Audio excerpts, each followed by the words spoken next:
Welcome to the NUSO Partner Spotlight. Today we're sitting down with Mike Hlavaty-LaPosa, or Mike HL as he's sometimes better known, of TeamLogic IT. Particularly, he can be found in the North Seattle area. Let's take a moment and everybody introduce themselves.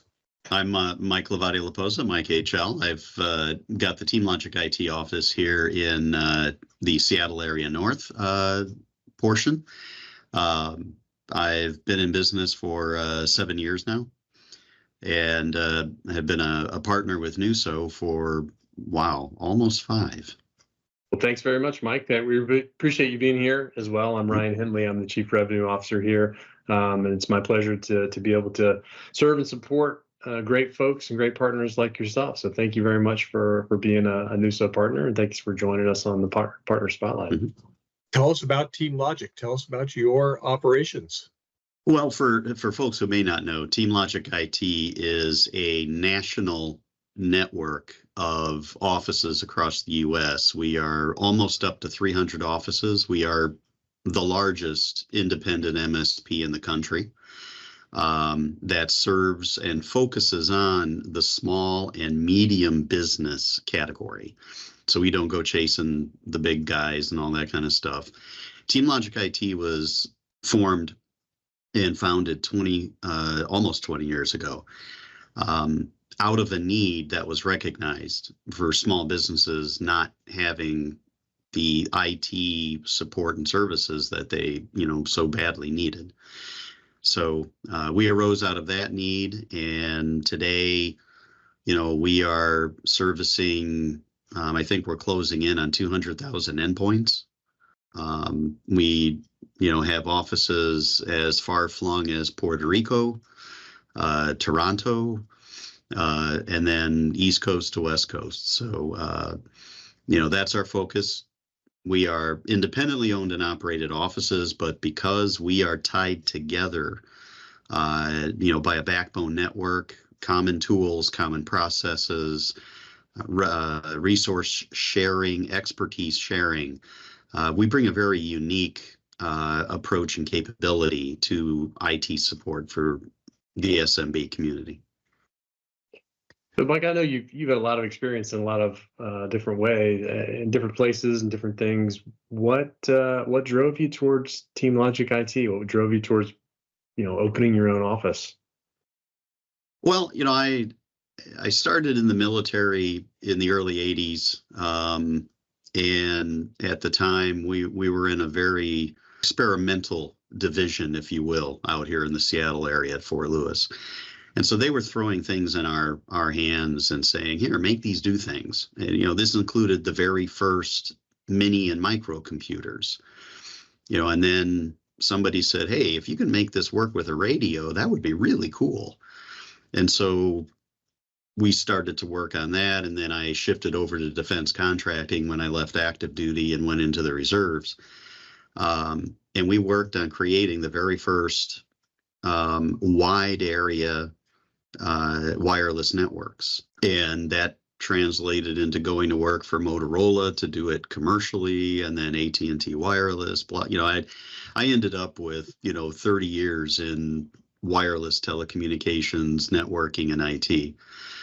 And I got to a point where, I was like, okay, I just can't do the corporate thing anymore. What am I going to do? And rather than walk completely away from technology and radio, which is, my interests, I'm an amateur radio as well. TeamLogic IT popped up, and it was just a great fit. TeamLogic IT's organization, the philosophy, the way that they do things, it appealed to me, and it's been great ever since. Really interesting too that you went from some of the biggest corporations, if you will, on the planet to now working with small businesses. I'm just curious what that feels like, and maybe is there anything that sort of drove you down that path? Maybe it's what you said before about the done with the corporate thing.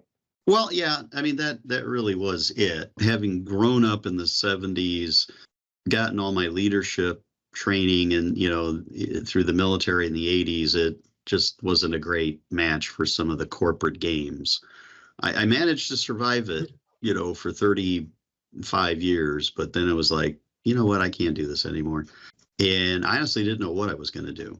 I literally looked at other types of businesses and restaurants and everything, but it kind of came back to what am I interested in and what am I good at? Like, okay, you don't want me cooking breakfast, and you don't want me repairing your house, but, I can get down and get that network going for you. And so that's kind of where it went.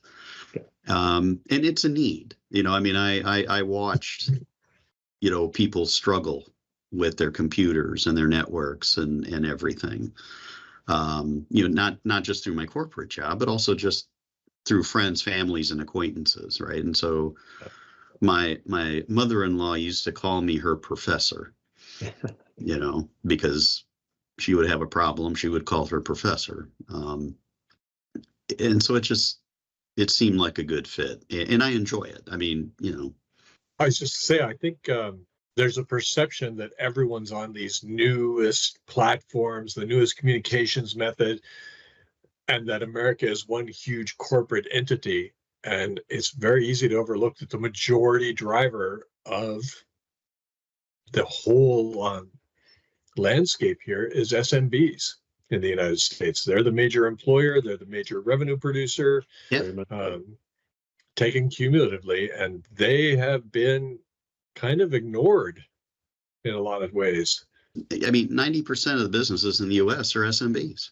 It's and the majority of them have less than 50 employees. So it's like they can't afford IT people. That's just it. If you don't have an IT department, how are you getting onto these platforms and using these technologies that the cost has come down, but it's that barrier of entry of expertise? It seems like that's what TeamLogic is really filling that hole. Absolutely. One of our marketing, slogans is, your technology advisor, or your trusted technology advisor. And that's really how we approach it is we're going to come in, we're going to sit down with you, we're going to learn about your business, we're going to learn about your needs, your requirements, your compliance requirements. That is a huge factor today. And there are many businesses that they don't understand it. They don't realize that, oh, gee, how do I spell HIPAA again? Right. Or, okay, I don't understand what PII is, and this type of thing. So we come in and sit down with them and help to explain, hey, here are the different technologies. Here are things that could make your business not just more secure, but more cost effective, more efficient, more, operationally efficient, and contribute to the success. And that's the biggest thing. That's the kind of what drives us is when we can do that for a client and see the smile on their face, or, heaven forbid, something happens and, this has occurred, right? We have had businesses who had things crash, and, they call us up and they're in panic mode and they don't know what to do. And we come in, we get it resolved, we get them back online and operating, and they're just, it's amazing to watch that process, and that's what makes us feel good and know, hey, we're doing the right thing. You tapped into it when you said about small businesses and filling the niche, and if you think about why you started a small business, generally it's because you were good at HVAC repair, you were good at being a doctor, you were good at selling insurance, you were good at think myriad of different small businesses. Exactly. None of those said I was also good at creating secure networks and good at cloud communications. No, I sell insurance, I repair HVACs, I do construction remodeling projects. But those are all critical. The IT piece of that is critical. So making sure you have the right people in place, the trusted advisor in place to do that is going to be absolutely help you propel you forward. So Seattle's one of the big tech hubs. is that reflected as far as when you're dealing with the SMBs? How many are still for their telecom? Are they, closet in the back room, or are they in the cloud, or are they kind of using SIP trunking with a foot in each world? They are across the gamut.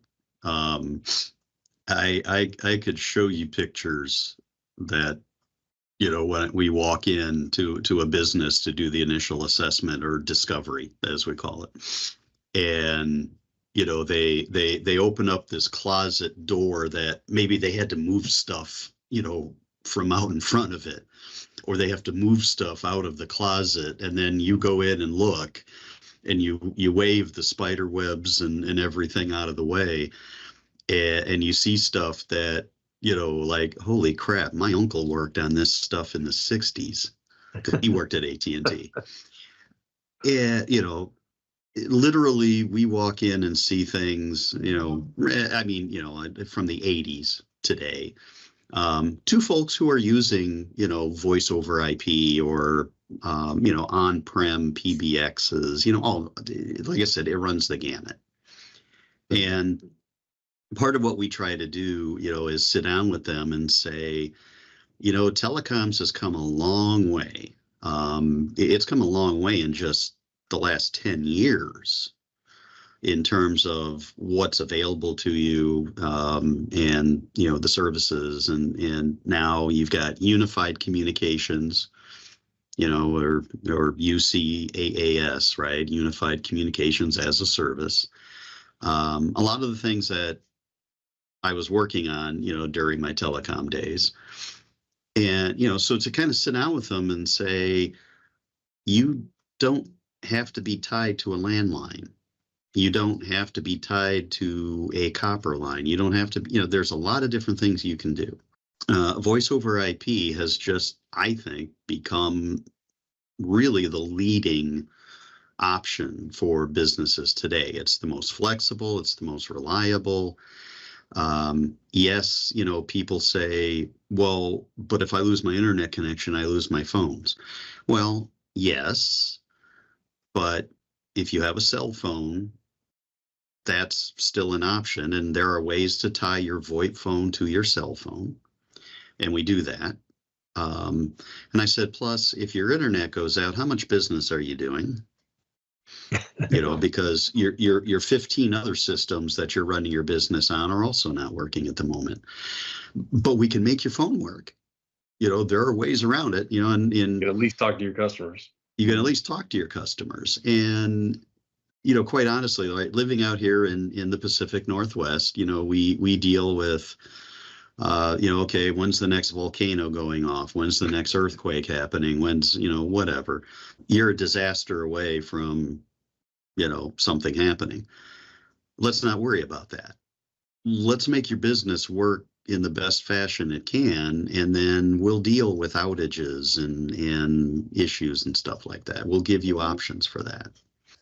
In the wake of COVID, how we've seen a lot of redundancy with people ending up with Microsoft Teams platforms and Zoom platforms and UCaaS platforms and old copper wire-based phone systems that just got this tangle of systems. Are you seeing a lot of that? And are people looking to kind of cut through now? Or are contracts coming due for renewal?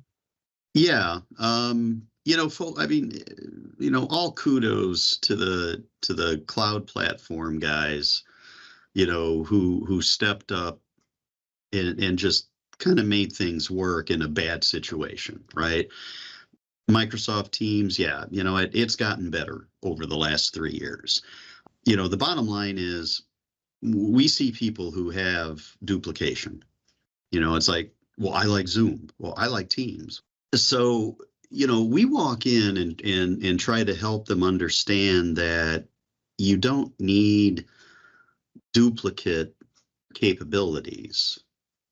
Most folks today, if you like Zoom, fine, right? We can help you with that. If you like Teams, we can help you with that.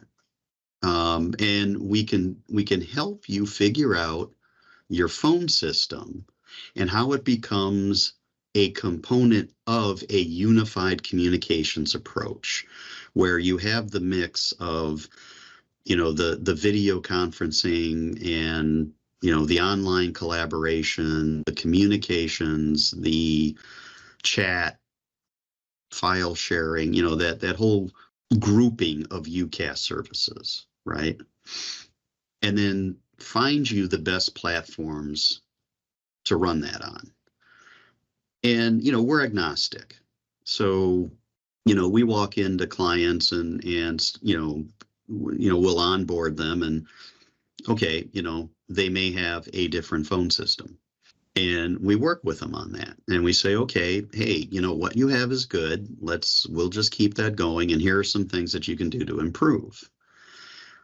Some of them I walk in and say, wow, you are paying way too much for your phone service. Let's take a look at some options and find you, a more cost-effective, but also a more efficient way to manage your communications needs. There are some folks who they didn't know there are options. They didn't know there are other ways to do it. And they didn't know there are ways to do it that are less expensive than maybe what they've fallen into from all the big communications companies out there who I won't name. It's changed the conversation. I'm going to change the way I describe it. It's changed the conversation a little bit to be like, here's what we have. Here's how you're going to communicate with your customers. Here's the thing that we have, to a more of a consultative one where you're saying, how do you like to communicate with your customers? Do you like to be sitting at a desk with a phone? Right. We can do that. Do you like to be using your mobile? We can do that. Do you like to be using Teams? Do you like to be using Zoom? Do you want to, and it doesn't have to be, it doesn't have to be all the same thing.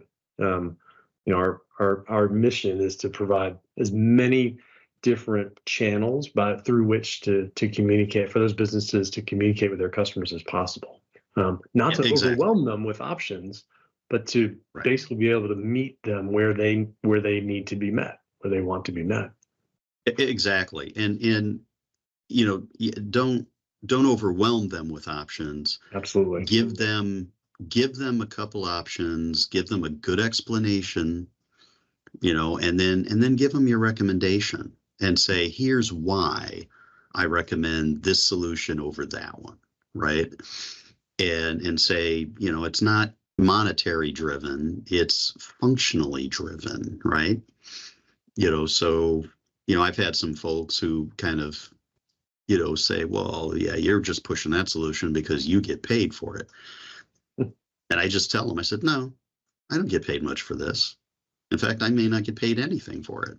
My job is to make your IT work better, to make your business work better. So, that's where the motivation comes from.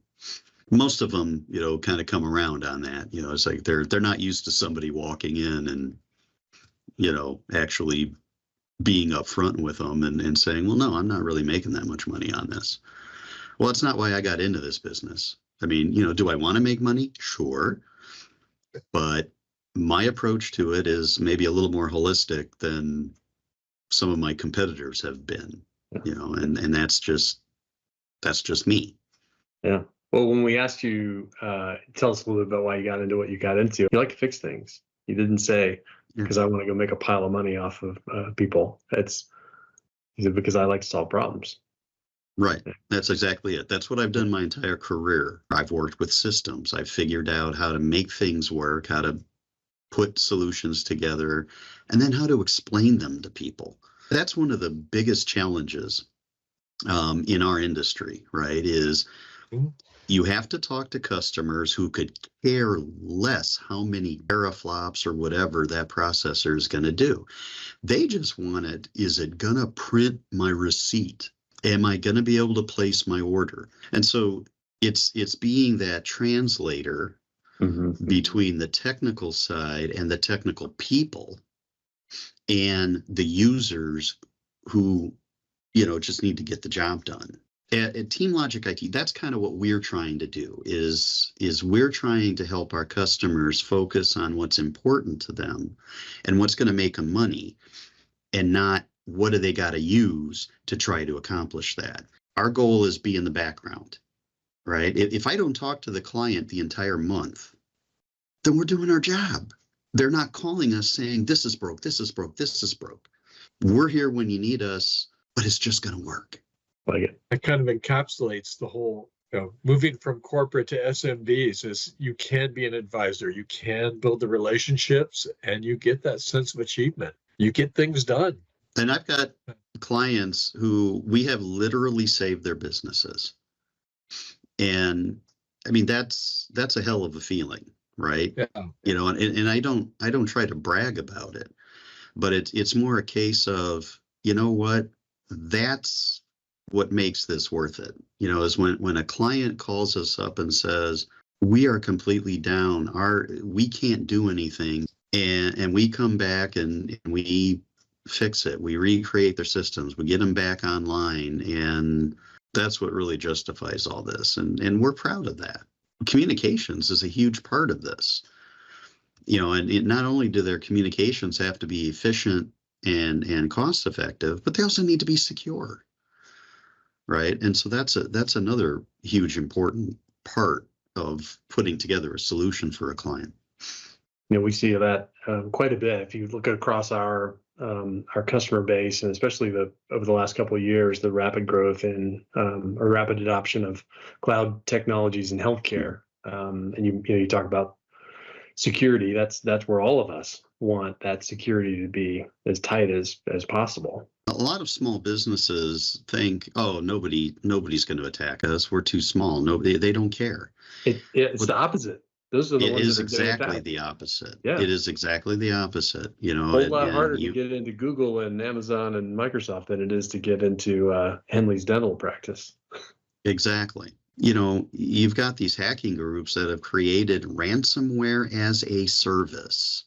These little hacker dudes and dudettes around the globe can simply download the ransomware, run it against prospects, and then pay a percentage back to the hacking group. Mm-hmm. It's a business for them. And there's a lot of complacency. But like I said, it also pertains to their communications, and we talked about the pandemic, and the sudden, oh my God, everybody's got to work from home, right? Well, everybody went home and all of a sudden the network security went away. Gee, how do I get my business phone at my house? And so there was a lot of work done. We did it with our clients and TeamLogic offices across the country. We're kept quite busy helping folks do this transition of, gee, how am I gonna have my people actually talk on my business phone when they're sitting in Styx, Texas, or whatever, and also be secure, right, and protect my company data. So there was a lot of work done to figure that part out. We're in this hybrid work from anywhere kind of situation. You've still got a lot of people who are working from home, working from anywhere, and they've got to have the security, but they also have to have the communications, mm-hmm. Right? And a landline PBX phone in your office doesn't work so well at your house. Hard to carry that back and forth as well. Exactly.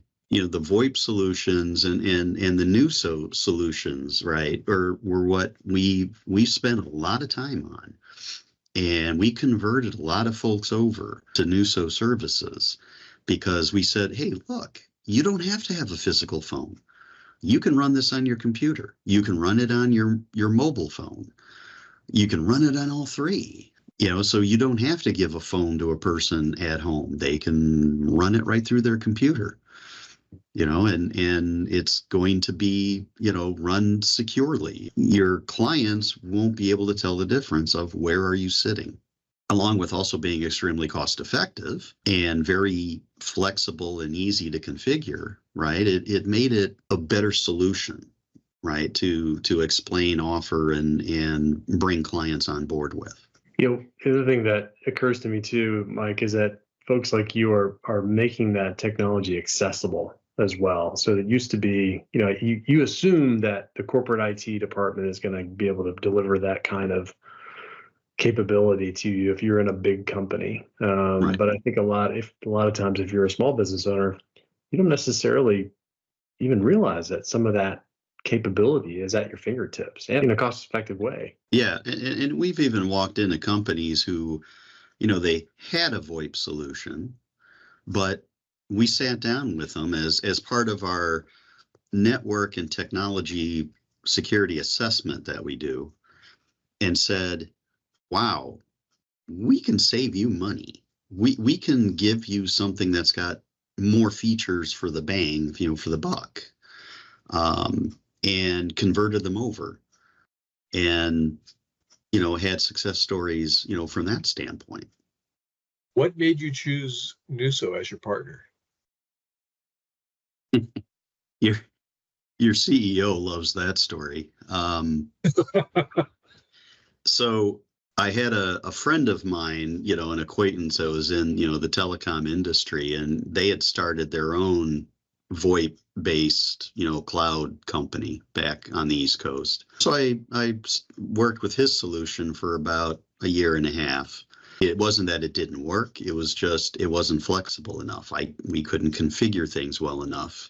And I walked into our owners summit, and you guys were there, in the vendor showcase. Your CEO reached out and said, hey, can we show you anything? And I said, no, I've got a solution. I've looked at your stuff, and I don't think you do what I need, or I don't want to deal with it. And he said, well, can you give me 5 minutes? And 10 minutes later, I was signing your partnership agreement. It kind of goes to show, what, you don't know it all. And if you don't investigate, if you don't check things out, you don't know what you're missing, right? Because I told him, I said, well, here's what I don't like about the guys I have now, blah, blah, blah. And he said, oh, okay, well, here's how we do it. Boom, boom, boom, boom.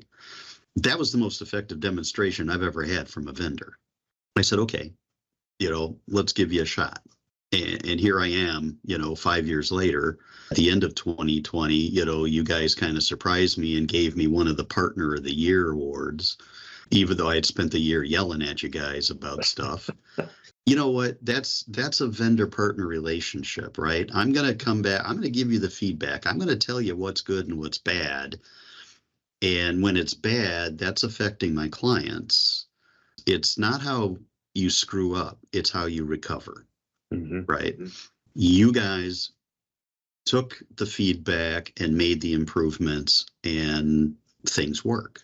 That's what makes an effective partnership. That's what makes a good vendor that you want to continue to work with.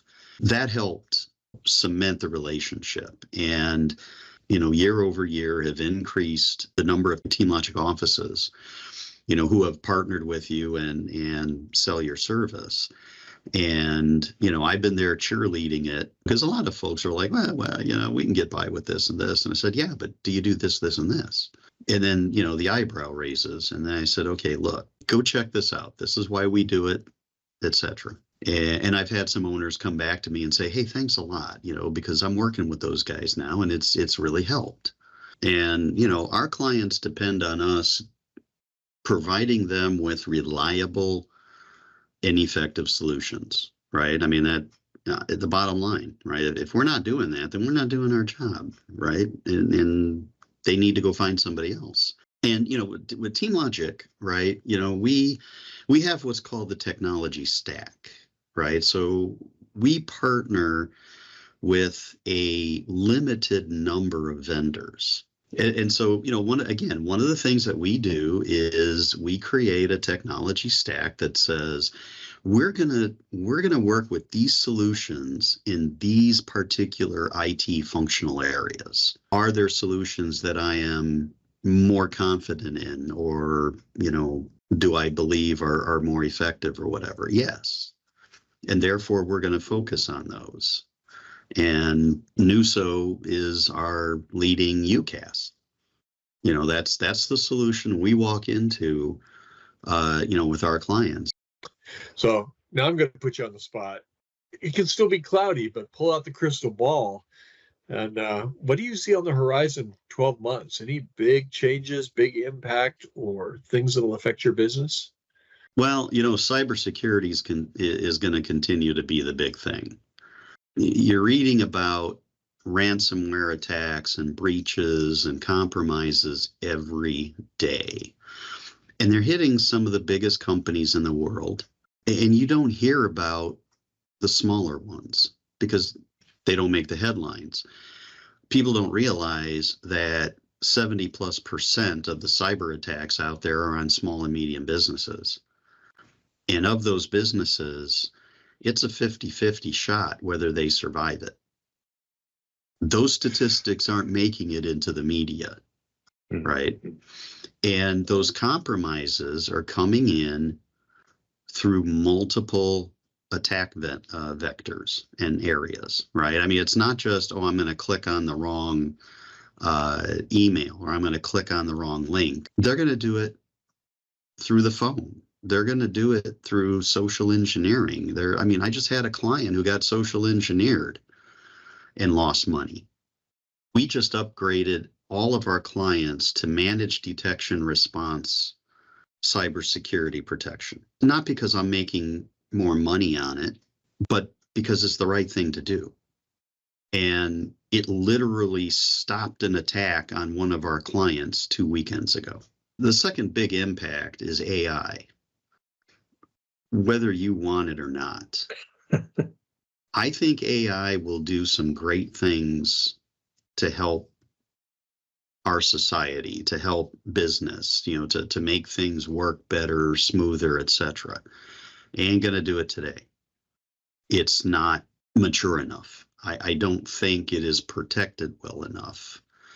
Corporations are out to make money, and they're out to dominate marketplaces, and therefore they're putting it out there and making claims and blah blah blah. It's very similar to what happened 15, 20 years ago, right, with the other technologies. Everybody's asking, how do I do this? How do I work with this? And and I'm like, I just watch it. It's almost like the tool has arrived ahead of the problem you quite want to apply it to, and so we're applying it all over the place. We use AI in our network operations to analyze literally millions of phone calls that are happening within a short space of time, and we use it to steer our Flex product, so we can reroute, dynamically reroute. And so that's an AI application. It's looking at millions of data points. No human could do that and react in the amount of time that it would take to go do that. Good application for AI. It is not yet to the place where we are saying we're going to put AI in front of all of our customers, and from now on, you're only going to speak to an AI bot. That's a terrible customer experience. It's not there yet. I mean, like I said, we're having Copilot and Chat GPT and other things forced on us, which I don't agree with, but it's happening. Those analytical big data, types of solutions or just approaches, they've been around for a long time. They weren't called AI. They were just called big data analytics, or they were just called computational analysis. I mean, let's go back to the 1960s. And not necessarily as accessible, though. Well, that's true, and not as capable, right? So yeah, there's a long way to go with some of this stuff, but it's got great potential. It's got great applications. We can do a lot of stuff with it today to make decisions, to analyze huge amounts of data and say, hey, maybe we need to look at this, or we need to react to that. That's where it is today. In 12 months, do I think it's going to be ready for Joe and Jane public? Oh, hell no. That's why I tell my clients, look, don't get wrapped up in AI. It's not going to help your business yet. AI is going to help your business in the back room, in the back systems and all that kind of stuff. That's where you're going to see it. Can't thank you enough for 5 great years. I hope it's 500 more. Yeah. Oh no. But you mentioned something else about feedback and partnership, and I think that's the crucial part of this is the communication that we have. I hope it stays strong. Thank you very much for being a big part of that and helping us to get better, and making sure that we're continuing to serve you and your customers with excellence every single day. So thank you, Mike. Yeah, no, absolutely. And we're onboarding another client this week for you. So, it just keeps going. Fantastic.